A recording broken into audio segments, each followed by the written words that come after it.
कितनी बार माँ बनाओगे? रिंकू बेटा जल्दी से उठो, स्कूल जाना है ना, जल्दी उठो वरना लेट हो जाओगी। मम्मा सोने दो ना, बहुत नींद आ रही है। नहीं चलो उठो बेटा, ब्रश करो, जल्दी जल्दी जल्दी, मैं तुम्हारा दूध लेकर आती हूँ। चलो चलो चलो। ठीक है ब्रश करता हूँ। भाभी माँ मेरा प्रोटीन शेक भी बना दीजिए ना, मुझे भी जिम जाना है। अरे पहले रिंकू को रेडी कर दो स्कूल के लिए, फिर बनाती हूँ प्रोटीन शेक आपका। नहीं भाभी माँ, मुझे भी रिंकू के साथ ही प्रोटीन शेक चाहिए। आखिर आप मेरी भी तो माँ जैसी है ना। प्लीज प्लीज प्लीज, तो मेरे लिए क्यों नहीं? ये भी हद है यहाँ। अरे रिंकू को स्कूल जाना है, उसकी बस छूट जाएगी इसलिए कह रही हूँ। पर नहीं, रोहन भैया को तो रिंकू की जगह चाहिए। इतने बड़े हो गए पर बचपना नहीं गया। बनाती हूँ इनका प्रोटीन शेक भी। परिति ने रिंकू को दूध दिया और रोहन को प्रोटीन शेक भी दे दिया। फिर रिंकू को तैयार करके परिति ने कहा, रोहन भैया अब जिम जाते जाते रिंकू को स्कूल में बस में बिठा भी दीजिएगा। मुझे कोई बहाना नहीं चाहिए, रिंकू को स्कूल बस में आप ही छोड़ेंगे। ओके भाभी माँ। रोहन रिंकू को लेकर चला गया। तभी इशिका ने कहा, गुड मॉर्निंग भाभी, मेरी चाय ला दो ना प्लीज, और मेरे सर में तेल भी लगा दो ना। ला तेरे सर में मालिश कर देती हूँ तेल की, तेरी भाभी को घर के और भी काम है। ना मम्मा, अब आपके हाथ की मालिश में वो बात नहीं रही।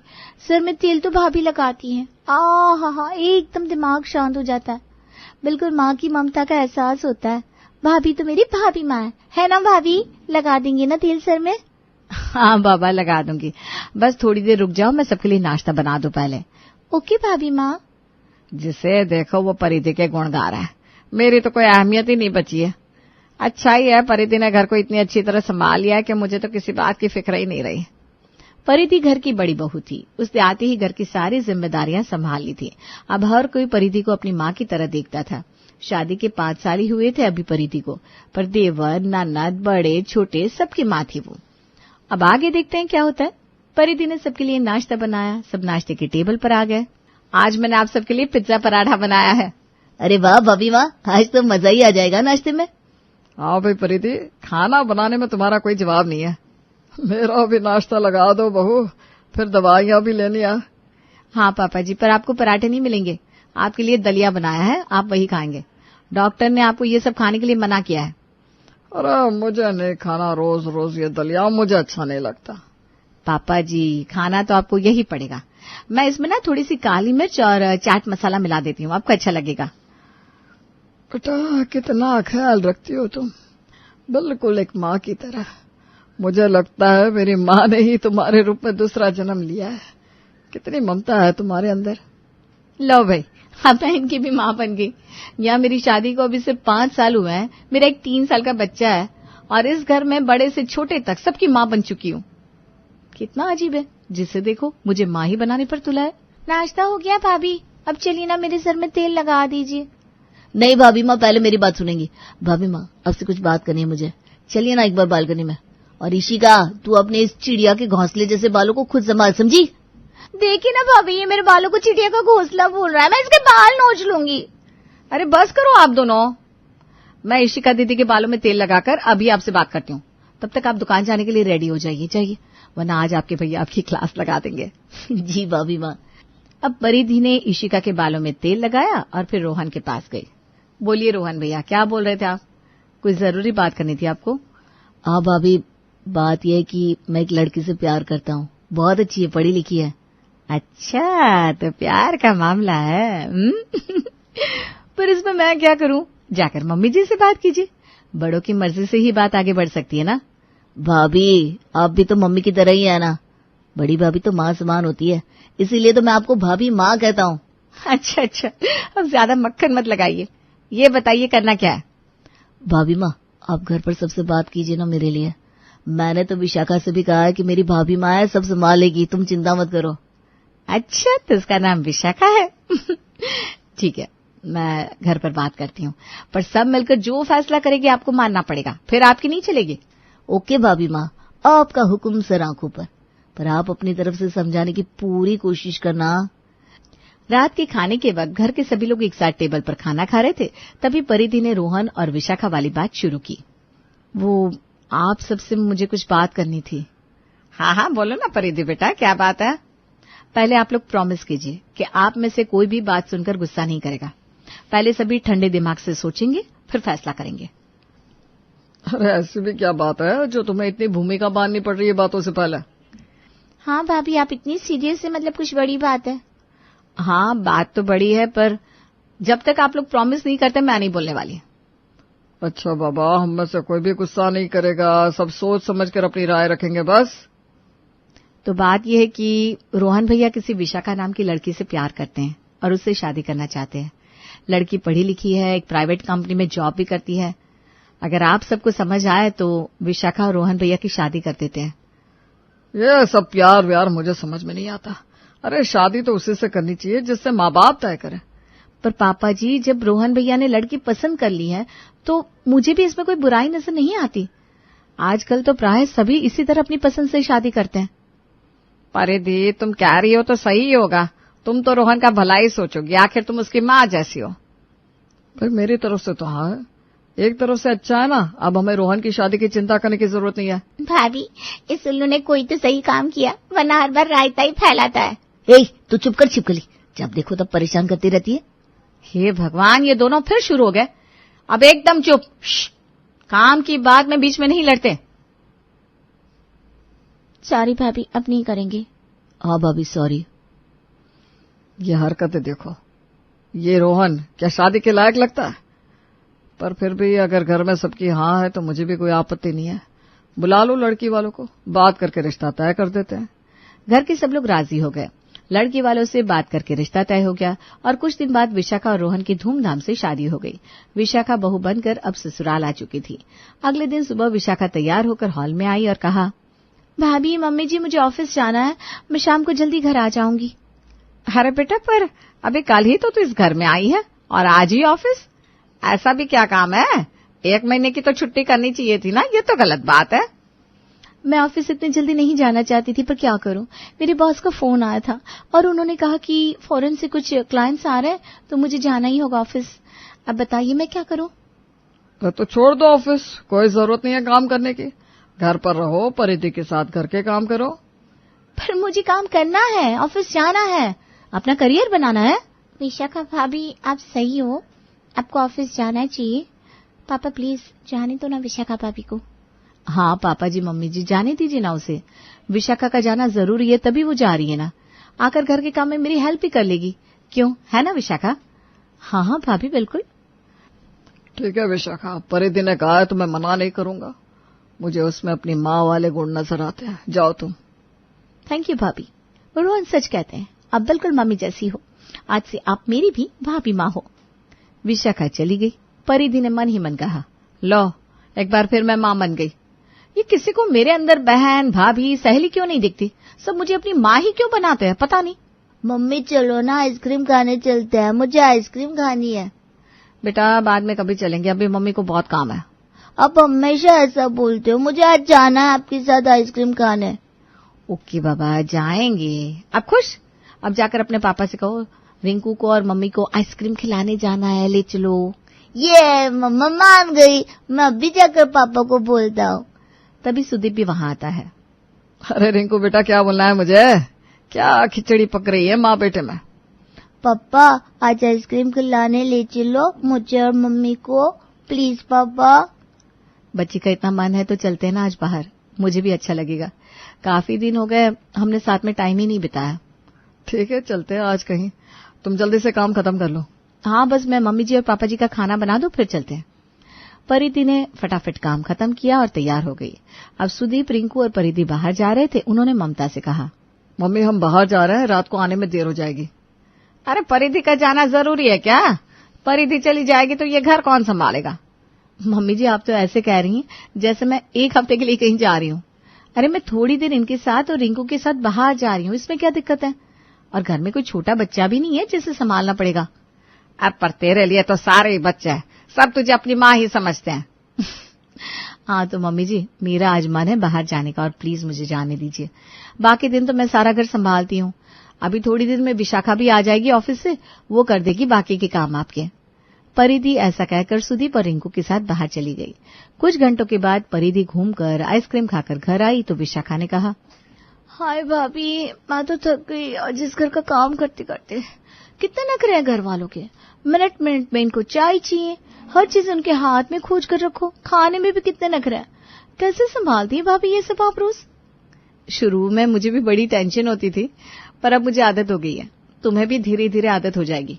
आखिर घर तुम्हारा भी तो है, तुम्हें भी तो संभालना है ना ये घर। नो नो नो भाभी, मुझसे नहीं समझता ये घर। ये सब आप ही देख लीजिए। अगर प्रॉब्लम होगी तो एक मेड रख लेंगे, पर मैं रोज रोज इनके नखरे नहीं सहने वाली। तभी वहां रोहन और इशिका भी आते हैं। विशाखा, तुम्हें भाभी से इस तरह से बात नहीं करनी चाहिए। भाभी ने कहा है कि तुम्हें घर के काम करने पड़ेंगे, मतलब करने पड़ेंगे। भाभी हमारी माँ जैसी हैं। हाँ विशाखा भाभी, और ऐसी बहुत सी औरतें हैं जो बाहर ऑफिस के काम के साथ साथ घर के काम भी संभालती हैं। ये याद रखिएगा, आपके ऑफिस जाने की परमिशन भी परिधि भाभी ने ही दिलवाई थी। ओके बाबा, कर लूंगी मैं थोड़े बहुत घर के काम, पर ज्यादा नहीं हो पाएंगे, बता देती हूँ। विशाखा इतना कहकर अपने कमरे में चली गई।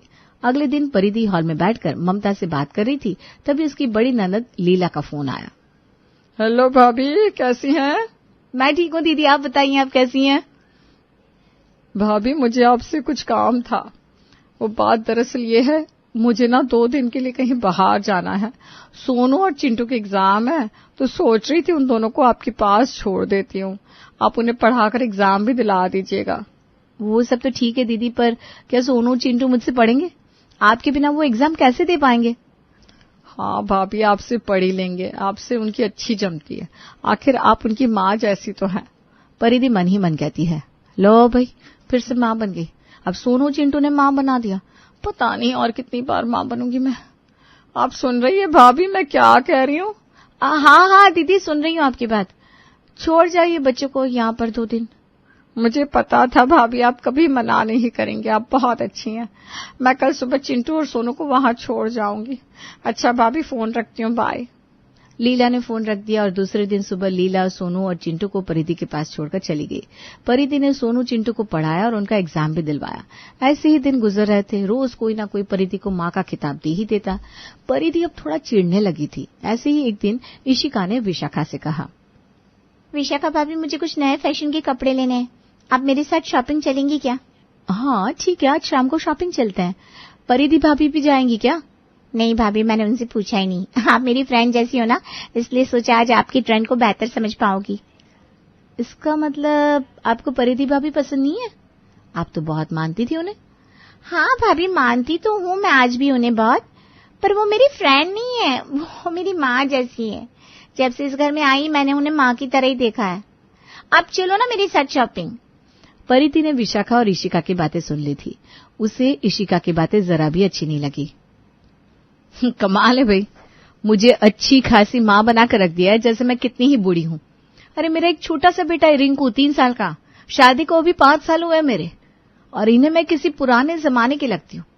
ठीक है, मुझे अच्छा लगता है सबका ख्याल रखना, पर इसका मतलब ये तो नहीं ना कि मुझे अंडर एस्टिमेट किया जाए। मैं भी शॉपिंग कर सकती हूँ, पर कैसे समझाऊं इन लोगों को, पता ही नहीं। आज परिधि बड़े गुस्से में थी। तभी ममता ने उसे आवाज दी, परिधि बेटा, क्या कर रही हो?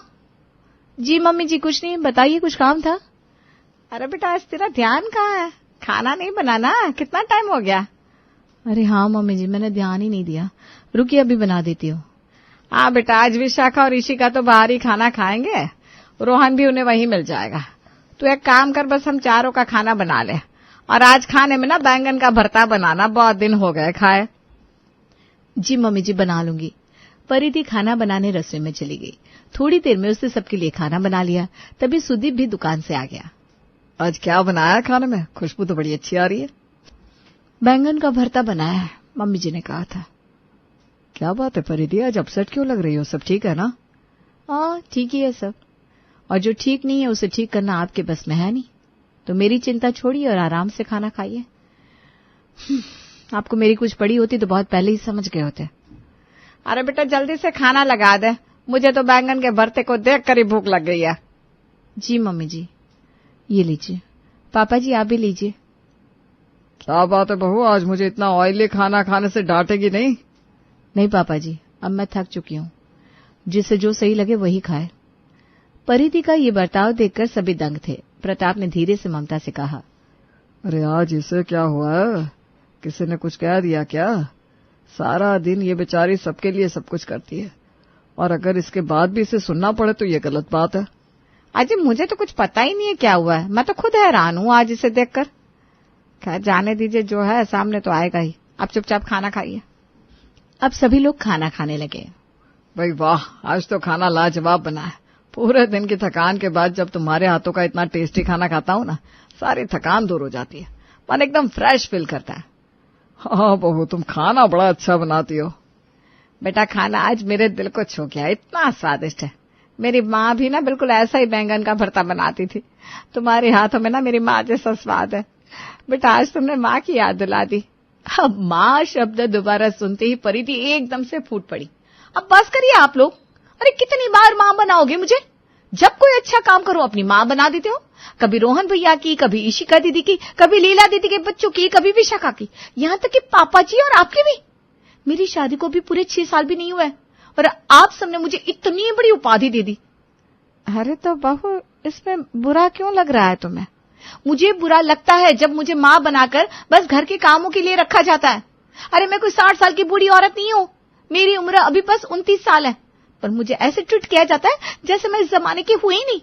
मुझे भी पसंद है शॉपिंग जाना, मूवी देखना, घूमना फिरना, बाहर खाना खाना, पर नहीं, मुझे सब इस लायक समझती नहीं है। परिधि, तुम ठीक तो हो ना? तुमने आज तक कभी कोई शिकायत नहीं की, फिर अचानक क्या हो गया? मैं आज ही ठीक हुई हूँ। मैं कभी कुछ नहीं कहती, सबको बहुत प्यार करती हूँ, सबकी केयर करती हूँ। शायद इसीलिए सबने मुझे गलत समझ लिया। अरे सब मुझे प्यार करें, मुझे अच्छा लगता है, मैं सबकी केयर करूं, ये मेरा नेचर है। पर इसका मतलब यहाँ सबने गलत ही ले लिया, इसे कुछ आता नहीं, ये घरेलू बहन जी टाइप औरत है। तो मैं सबको याद दिला दूं, I am a double MA from Banaras Hindu university. पर मैंने इस घर के लिए अपना करियर नहीं बनाया, पर अब बनाऊंगी। मैं भी कल से जॉब के लिए अप्लाई करूंगी। बेटा तुम सही बोल रही हो। तुमने इस तरह इस घर को संभाला है कि तुम्हारी हर चीज की आदत हो गई हमें, और इसी आदत में हम तुम्हें समझना ही भूल गए कि तुम्हें क्या पसंद है। तुम कल से ही जॉब के लिए अप्लाई करो। मैं यानी कि तुम्हारी सास नहीं, पर तुम्हारी माँ तुम्हारे साथ है। तब तक घर के बाकी लोग भी आ चुके थे। सबने सारी बातें सुनी, सबको अपनी गलती का एहसास हो चुका था। सॉरी भाभी, मैंने आपका दिल दुखाया है। I am really sorry.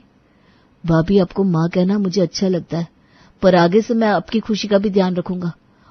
पर मैं तो आपका बेटा बनकर ही रहूंगा। हाँ भाभी, आप जॉब करिए, मैं आपका पूरा साथ दूंगी घर को संभालने में, पर आपके आंचल की छांव तो मुझे भी चाहिए। हाँ बाबा, हाँ, मुझे सबका प्यार ही तो चाहिए। मुझे माँ बनने में कोई दिक्कत नहीं है। बस इतना है कि मुझे भी सब समझे कि मेरी भी कुछ इच्छाएं हैं। अब मैं अपना करियर भी बनाऊंगी और घर भी संभालूंगी और सबका ध्यान भी रखूंगी। ये हुई ना मेरी बेटी वाली बात। अब परिधि के ससुराल में सब ठीक हो चुका था और पूरा परिवार अब परिधि को सपोर्ट कर रहा था।